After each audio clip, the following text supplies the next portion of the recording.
Hello everyone, welcome to my channel. ఈరోజు ఈ వీడియోలో టైలరింగ్ ఏమీ రాకపోయినా ఇంట్లోనే ఈజీగా శారీ పీకో ఎలా స్టిచ్ చేయాలో ఈ వీడియోలో చూపిస్తాను.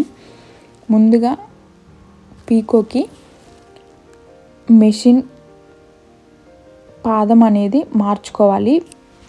మామూలుగా స్టిచ్ చేయడానికి ఒకలాగా ఉంటుంది, పీకోకి ఒకలాగా ఉంటుంది. ఆ పీకోది పెట్టుకొని సెట్ చేసుకోవాలి. థ్రెడ్ అంతా సెట్ చేసుకోవాలి. ఒక్కొక్క మెషిన్కి ఒక్కొక్కలాగా ఉంటుంది.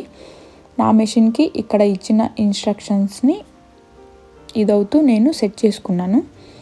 ఇప్పుడు నాకు ఈ మెషిన్లో జిగ్జాగ్కి నంబర్ 3 అనే ఆప్షన్ని సెలెక్ట్ చేసుకోవాలి.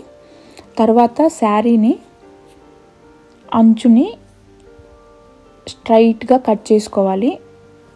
వంకర ఏమీ ఉండకుండా కట్ చేసుకుంటేనే మనకి శారీ పీకో అనేది మంచిగా కనిపిస్తుంది, లేదంటే వంకర వంకరగా ఉంటుంది.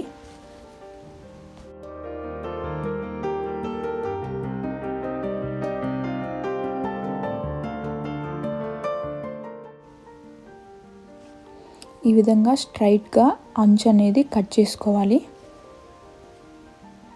ఇప్పుడు శారీని కొంచెం వదిలేసి ఒక మడత పెట్టేసి చిన్నగా ఈ శారీ అనేది అంచు అనేది ఈ పాదానికి సెంటర్లో ఉండాలి. శారీని పైకి లేపి పట్టుకోవాలి, అప్పుడే బాగా వస్తుంది. లేదనంటే కిందకి ఇలా స్ట్రైట్గా పట్టుకున్నామనంటే స్టిచ్ అంత బాగా రాదు. ఈ పాదంలోకి క్లాత్ అనేది పైకి లేపి పట్టుకున్నప్పుడు మాత్రమే అట్లా నీట్గా వస్తుంది. ఈ విధంగా పైనుంచి కింద వరకు ఒకేలాగా స్టిచ్ చేసుకోవాలి.